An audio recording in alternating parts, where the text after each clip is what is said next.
Ustaad Bhagat Singh release date ఎప్పుడు? ఈ cinema shooting అయిపోయి చాలా రోజులైంది. పవన్ కూడా తన పార్ట్ ఎప్పుడో పూర్తి చేశారు. మరి అన్నీ సిద్ధంగానే ఉన్న డేట్ ఎందుకు అనౌన్స్ చేయట్లేదు? అభిమానులతో పాటు ఇండస్ట్రీలోనూ ఇదే అనుమానాలున్నాయిప్పుడు.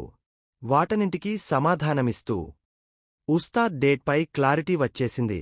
మామూలుగానే పవన్ సినిమాలపై ఉండే అంచనాలు వేరు. ఓజీ తర్వాత అవి మరింత పెరిగాయి. మరీ ముఖ్యంగా ఉస్తాద్ కోసం ఆసక్తిగా వేచి చూస్తున్నారు ఫ్యాన్స్. పవన్ స్క్రీన్ మీద అలా కనిపిస్తేనే పండగ చేసుకుంటారు ఫ్యాన్స్. అలాంటిది ఆయనిందులో డాన్స్ చేశారు. దశాబ్దం తర్వాత స్టెప్పులేశారు. దేఖ్లెంగే సాలా అంటూ స్వాగ్తో పిచ్చెక్కించారు డీసీఎం. ఇన్బిల్ట్ స్వాగ్తో డాన్సులే కాదు, పవన్ డైలాగులు పేలిస్తే థియేటర్స్ ఊగిపోతాయేమో. పైగా గబ్బర్ సింగ్ కాంబినేషన్ రిపీట్ అవుతుండటం. ఇప్పటికే షూటింగ్ పూర్తయి 2 నెలలవుతుండటంతో ఉస్తాద్ భగత్ సింగ్ రిలీజ్ ఎప్పుడనే చర్చ మొదలైంది.